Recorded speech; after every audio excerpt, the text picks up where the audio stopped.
Jadi selamat datang kawan-kawan yang sudah datang maupun yang baru datang.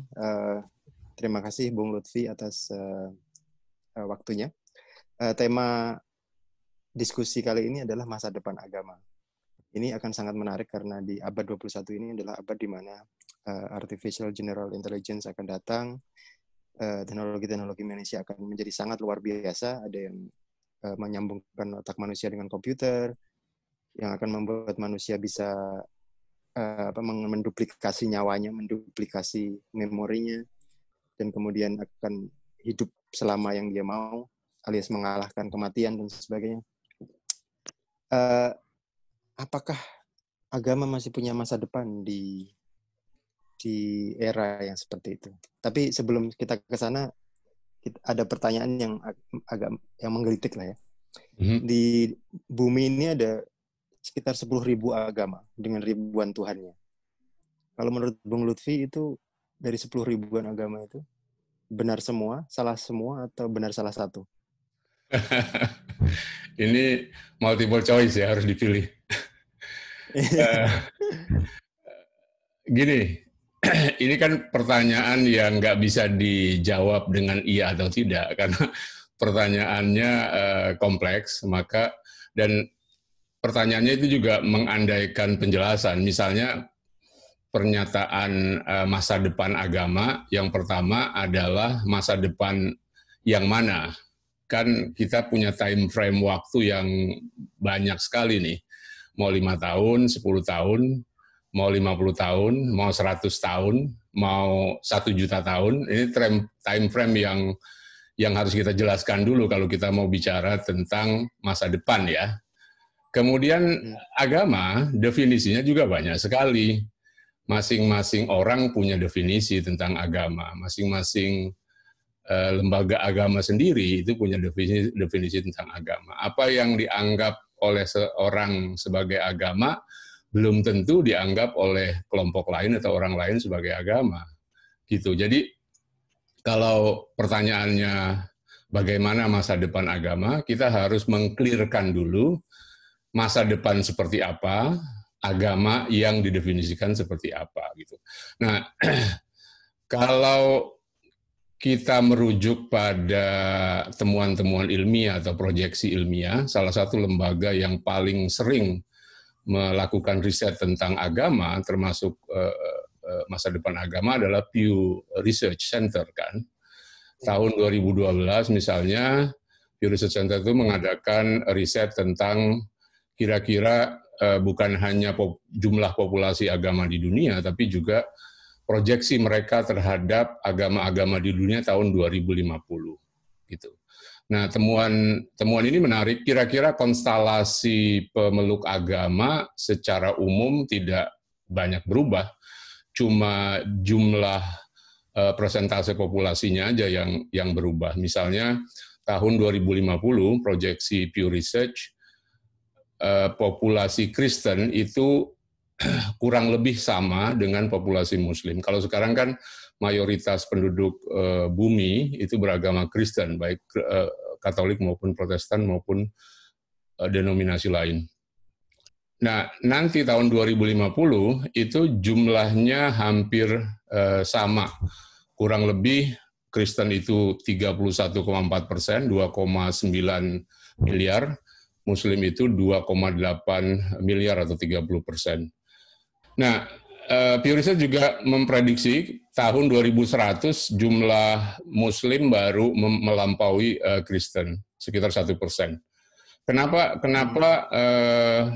agak lambat dari prediksi sebagian orang? Jadi Muslim ini kan akselerasi pertumbuhannya cepat sekali. Tetapi kenapa baru 2100 itu baru dilampaui oleh jumlah populasi Muslim? Salah satu sebabnya adalah di kalangan Kristen sendiri, infertility rate-nya itu cukup tinggi, jadi sekitar 2,7%, angka pertumbuhan di komunitas Kristen yang kurang lebih sama dengan Muslim.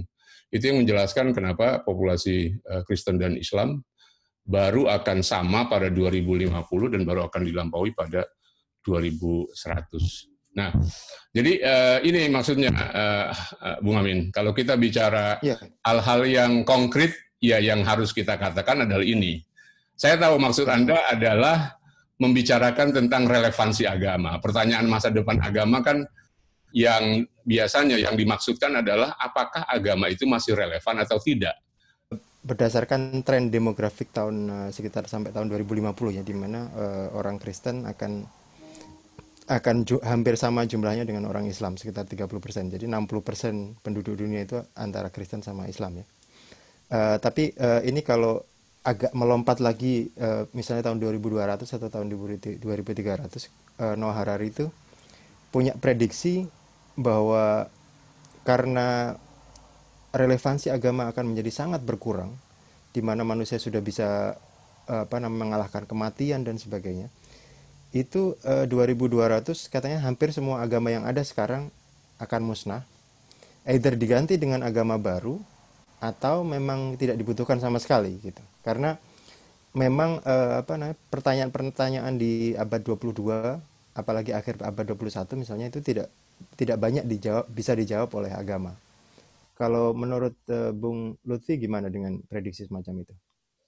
Ya, seperti kebanyakan prediksi ya, kita tidak bisa mengatakan dengan pasti kecuali menunggu hasilnya, dan itu lama kan. Saya mau Mhm. kasih analogi aja. Sikap berlebihan Harari itu pernah ada, bukannya tidak ada sama sekali. Kalau kita baca sosiologi agama, abad 19 adalah abad lahirnya teori sekularisasi. Yang mengikuti tentang kajian-kajian sekularisasi itu pasti tahu semua. Salah satu Mhm. tesis teori sekularisasi adalah akhir abad ke-19 seluruh agama akan mati. Semua orang akan beralih menjadi modern, menjadi rasional, dan seterusnya.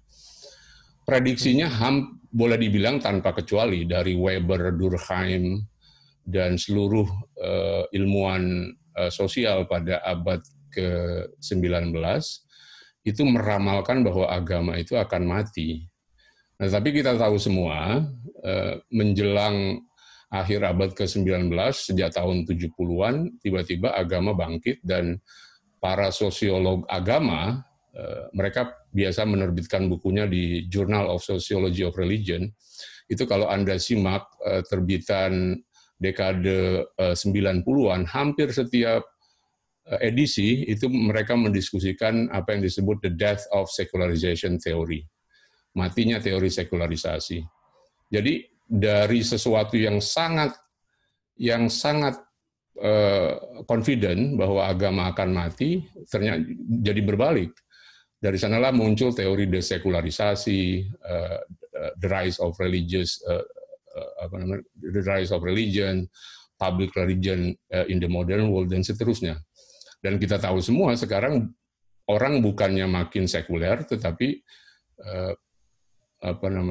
di kalangan agama-agama mainstream orang makin religius, dan kegilaan terhadap agama itu jauh lebih dahsyat daripada tahun 60-an dan tahun 50-an. Ini yang dan ini bukan hanya terjadi di kalangan Islam, tetapi di hampir semua agama, kebangkitan agama-agama itu terjadi.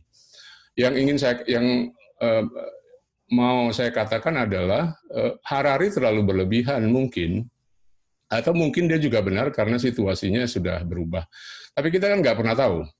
Itu harus ditunggu. Saya lebih sepakat dengan ramalan Daniel Dennett.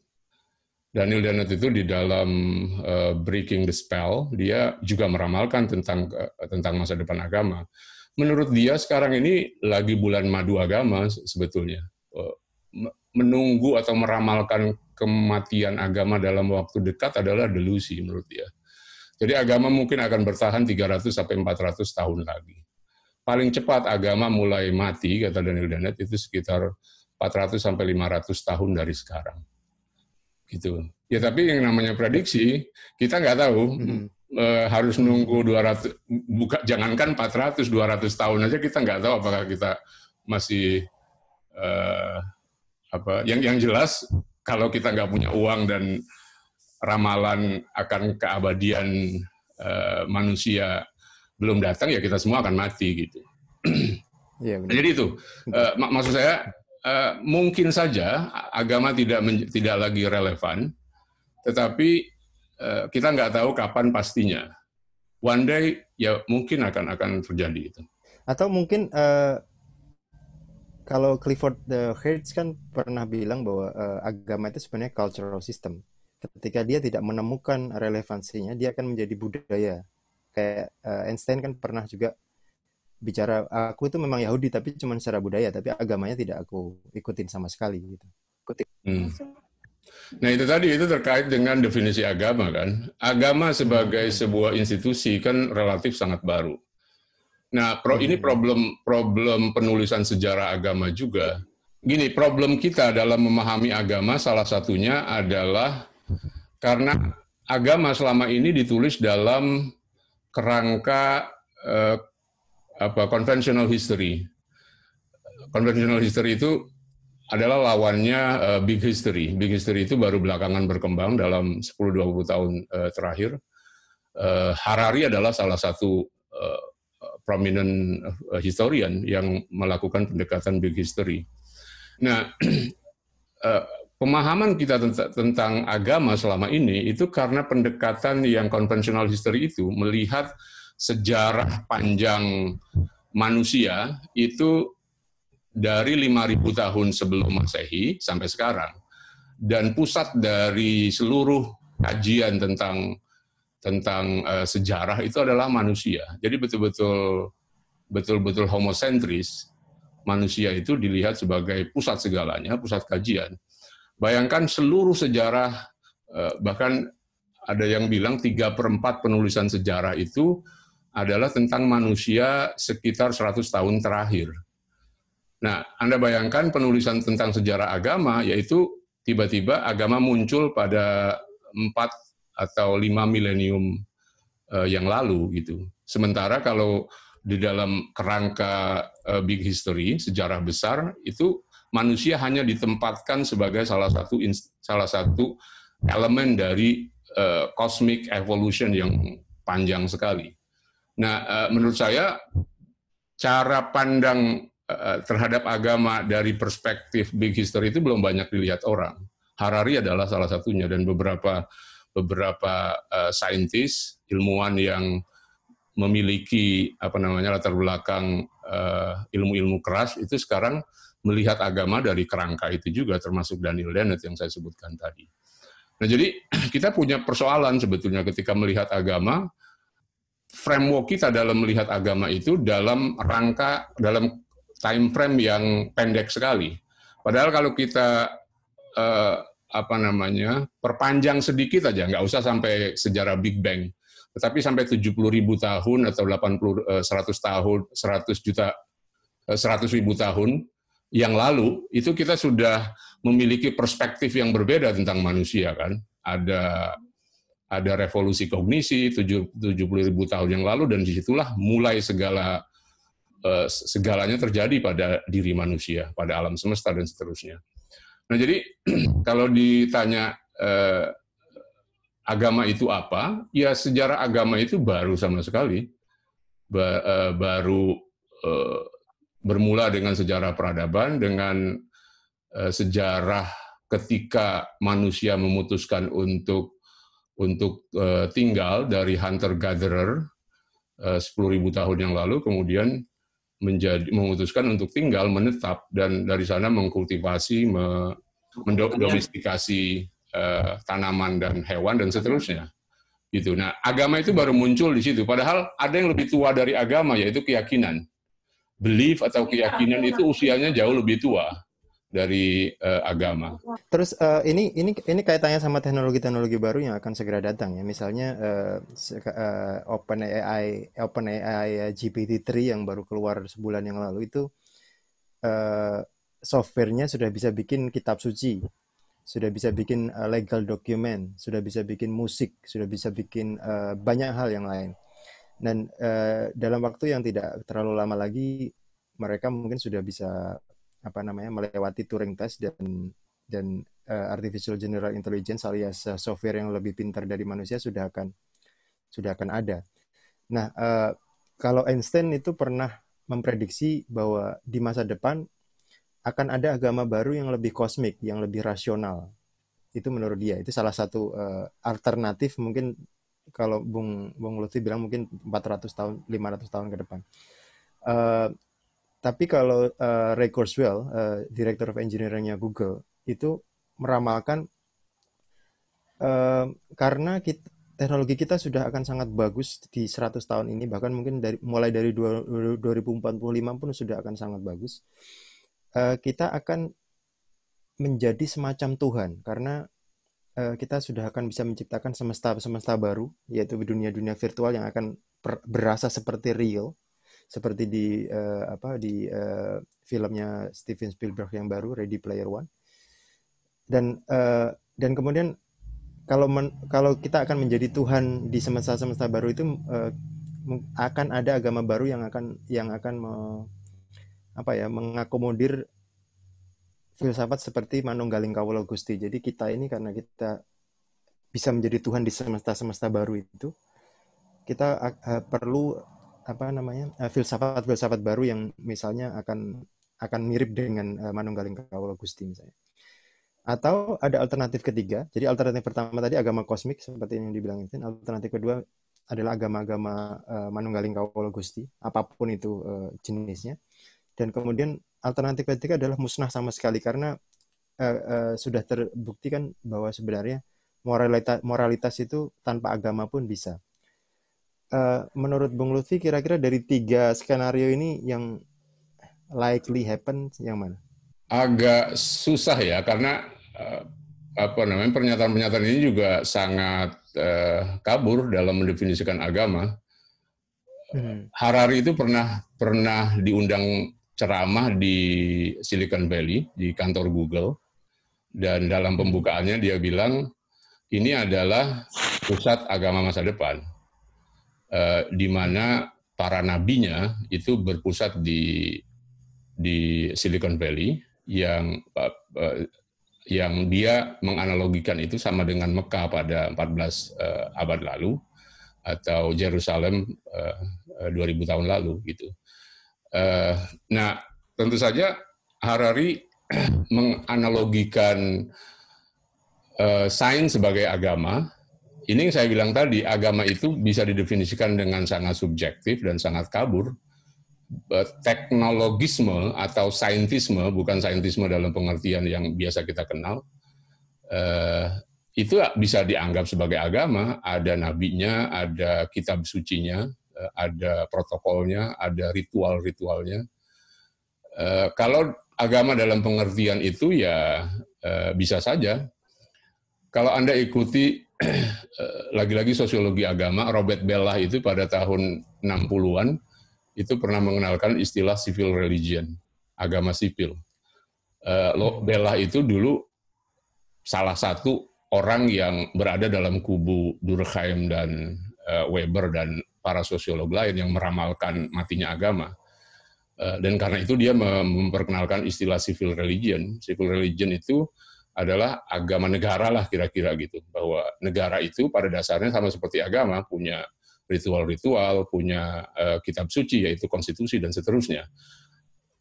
Nah, kalau kita mau memahami agama seperti Bellah memahami agama atau Harari memahami agama, ya bisa saja gitu. Tetapi menurut saya agama yang mainstream seperti yang kita kenal sekarang ya akan terus ada dalam beberapa dekade atau beberapa abad ke depan. Gitu. Bahwa ada competing other religion itu ya terjadi. Lagi-lagi nanti kompetisi ini akan dimenangkan oleh siapa kita tidak tahu. Sama seperti 14 abad atau 20 abad yang lalu kan ada kompetisi agama, dimenangkan oleh Kristen, dimenangkan oleh Islam, dimenangkan oleh agama-agama yang kita kenal mayoritas sekarang gitu. Who knows, 200 tahun atau 300 tahun dari sekarang Kristen mati atau menurun populasinya, kemudian digantikan dengan agama baru yang lebih saintifik, yang lebih ilmiah, yang lebih kompatibel dengan tuntutan zaman nanti gitu.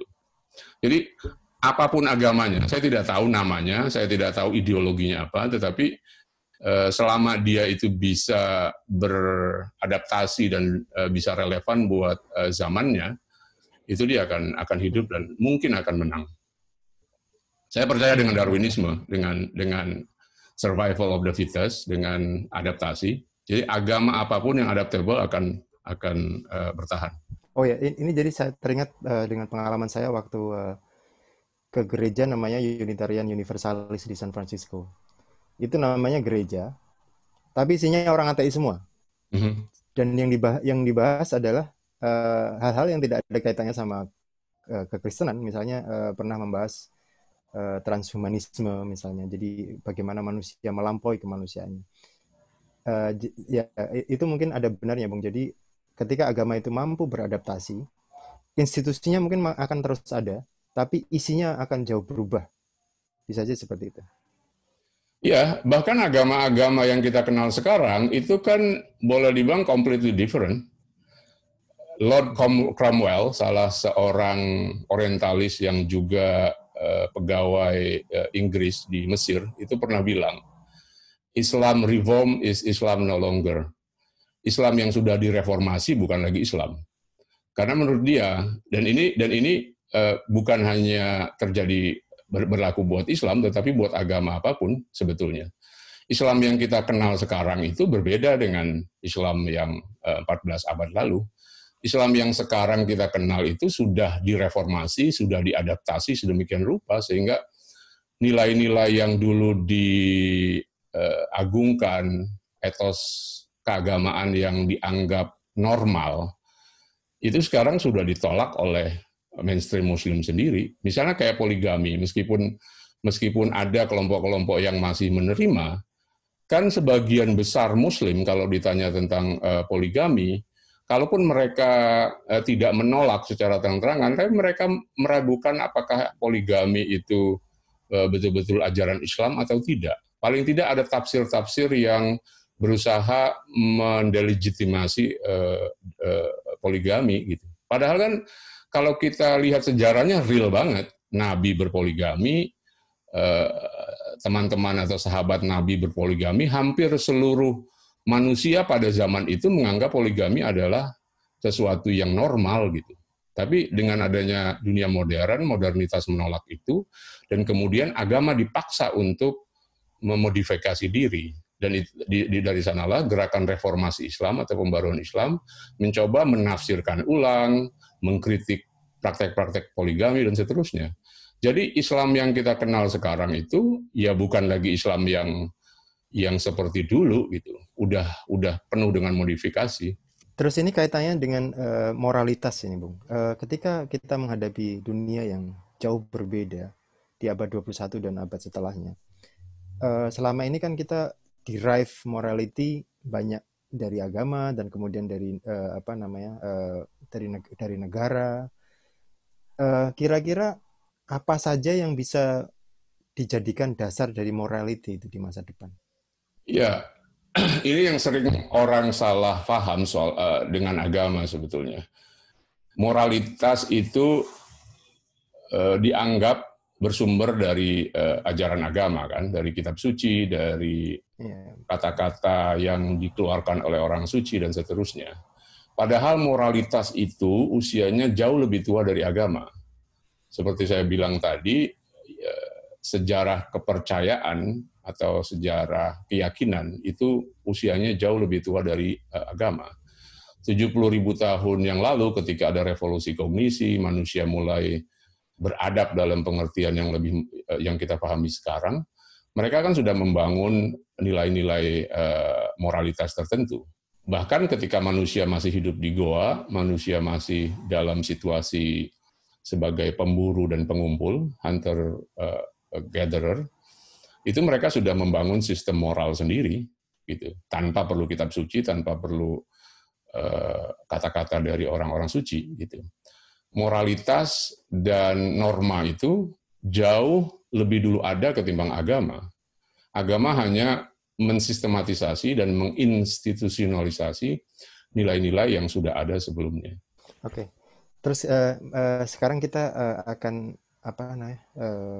melihat secara general lagi. Jadi berkaitan dengan diskusi panjang beberapa tokoh Indonesia terakhir ini, termasuk Bung Lutfi di dalamnya, masalah antara sains versus agama. Wilayah sains itu di mana dan wilayah agama itu di mana. Kalau menurut Bung Lutfi, perdebatan sains versus agama ini apakah akan terus ada ataukah nantinya akan ada versi yang berbeda, karena agama yang sekarang dimengerti oleh manusia itu kan oleh sebagian besar manusia ya, itu kan menjadi sangat sangat terbelakang lah ya.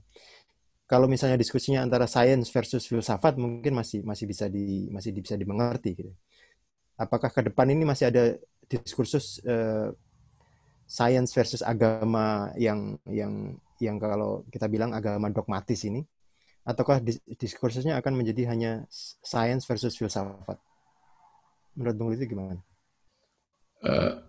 Iya, ini sebetulnya kalau ngikuti perdebatan agama dan sains tidak bergerak kemana-mana.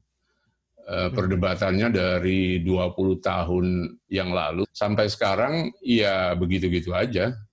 Cuma mungkin karena mediumnya yang makin menyebar luas, tetapi argumen-argumennya baik dari kedua kelompok sebetulnya tidak terlalu jauh berbeda. Misalnya apa yang disebut sebagai New Atheism, Dawkins dan kawan-kawan, sebetulnya kan cuma mengamplifikasi argumen-argumen lama. Kalau kita baca bukunya Dawkins, God's Delusion, itu kan argumen-argumen dari beberapa filosof ateis sebelumnya, cuma dia perkaya dengan temuan-temuan sains terbaru dan seterusnya.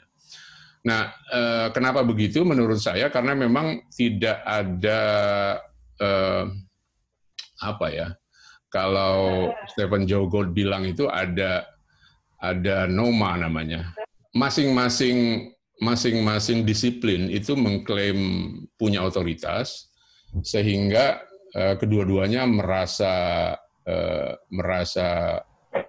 punya punya otoritas untuk menjaga atau memiliki kebenaran. Itu yang saya perhatikan dari perdebatan agama dan sains belakangan. Jadi nggak maju-maju gitu. Dari 20 tahun terakhir saya perhatikan ya seperti itu aja. Argumennya kurang lebih sama. Ya sekarang ini dia dari kelompok sains itu lebih vokal karena ada Dawkins dan teman-teman. Kalau dulu kalangan ateis itu lebih banyak didominasi oleh orang-orang dari latar belakang filsafat. Ada Nietzsche, ada Bertrand Russell dan seterusnya. Sekarang itu orang-orang sains yang mereka punya bukti-bukti yang sangat meyakinkan. Saya kira perbedaannya itu aja, Amin. Oke.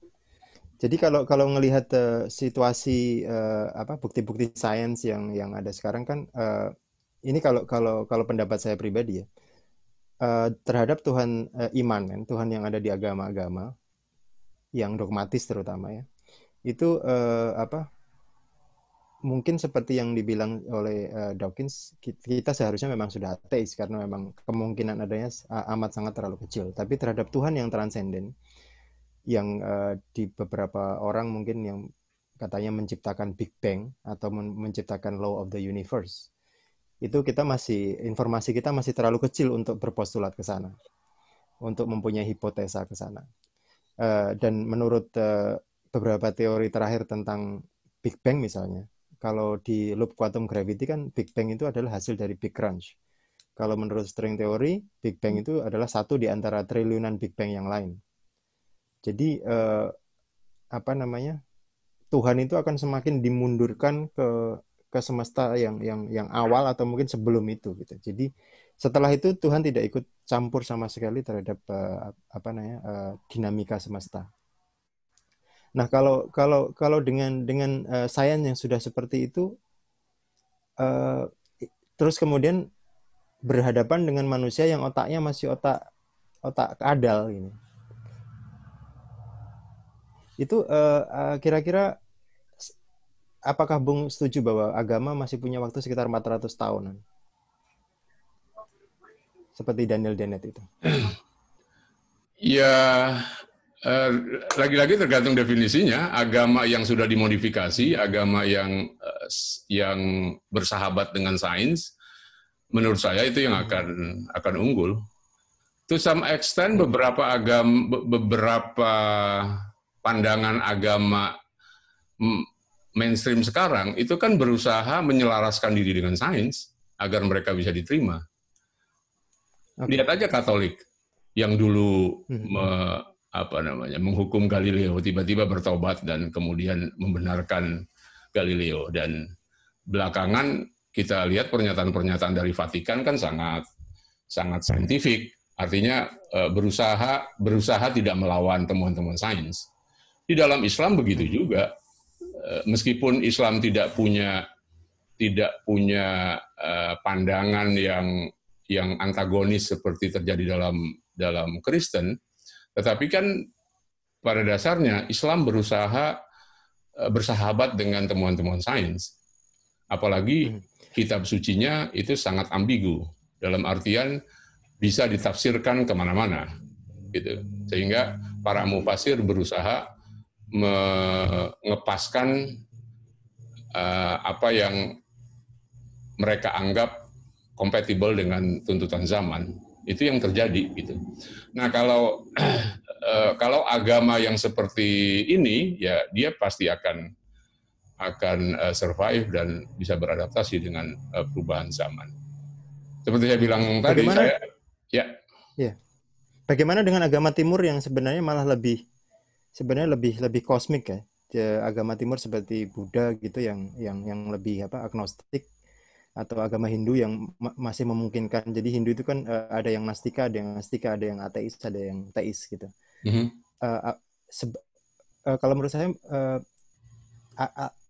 agama Hindu itu atau agama Timur itu lebih dari awal ambigu seperti itu. Tapi kenapa malah justru yang besar itu agama Abrahamik? Apakah itu ada kaitannya dengan militerisme dalam agama atau dogmatisme yang akhirnya yang menjadi mainstream? Saya kira itu terkait dengan nature masing-masing agama ya. Kalau agama Abrahamik itu kan sifatnya misionaris. Jadi dia punya misi untuk menyebarluaskan agama, punya konsep dakwah misalnya di dalam Islam, atau misi di dalam Kristen.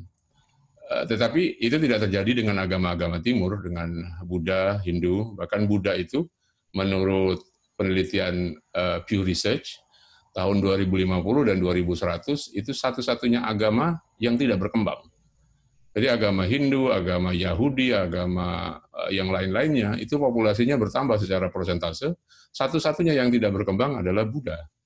Kenapa begitu? Karena Buddha memang tidak punya niat sama sekali untuk memperluas diri kan. Mereka punya konsep tentang ketuhanan yang unik, yang sebagian orang menganggapnya bahkan Buddha itu tidak punya Tuhan dan seterusnya. Nah, jadi agama yang tidak misionaris, agama yang bakal mati kalau tidak stagnan gitu. Oke, menarik sekali. Jadi itu tadi diskusi kita dengan Bung Lutfi. Terima kasih Bung Lutfi. Pada dasarnya yang dibilang Bung Lutfi adalah bahwa agama ketika dia mampu beradaptasi dia akan bertahan. Tapi bertahannya berapa lama juga belum pasti. Agama yang beradaptasi dialah yang akan bertahan. Ada yang bilang bahwa akan bertahan 100 tahun, ada yang bertahan 200 tahun, ada yang bertahan 400 tahun. Tapi highly unlikely akan bertahan selama ribuan atau mungkin jutaan tahun. Karena bumi ini paling tidak masih berumur 3,5 miliar tahun lagi. Terima kasih Bung Lutfi atas waktunya. Terima kasih teman-teman atas waktunya juga. Dan semoga semua makhluk berbahagia. Terima kasih, amin.